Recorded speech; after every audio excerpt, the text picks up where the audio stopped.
Bhí oscailt áfaiciúil Deireadh Seachtaine na Gaeilge siúl I híine Rann na Feirste.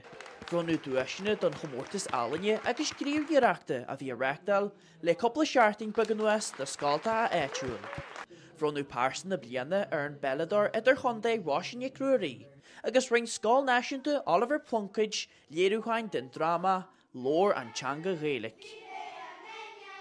Tá muidir bhás an teanart agus tá cuidhmhóraigh tarlú, bhí páirste na bliana agan tús agus buailm cóir deas a réile Washington Cruirí a bhain an dúisin. Bhí comórtas Áislann agan agus bhí cuidhmhór amíthe agan agus bhí na dúisin agan de sin an nachtrasta. Bhí drama agan le scéal na Feirste agus bhí ran siad jobbar dói agus tá cúpla grúpa ceáil agan is phobascáil gídór agus tá siad ag sinneam ára nGael an Dhún Nuacht.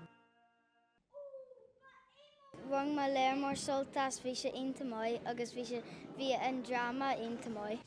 Bhí sé inta mai agus ten ceáil is mailam an ceáil agus bhí léir mar cleachta le déanamh.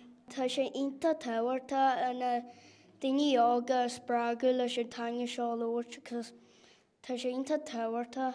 Joseph Nuacht, Nuacht, Cúla4, Áislann Rann na Feirste.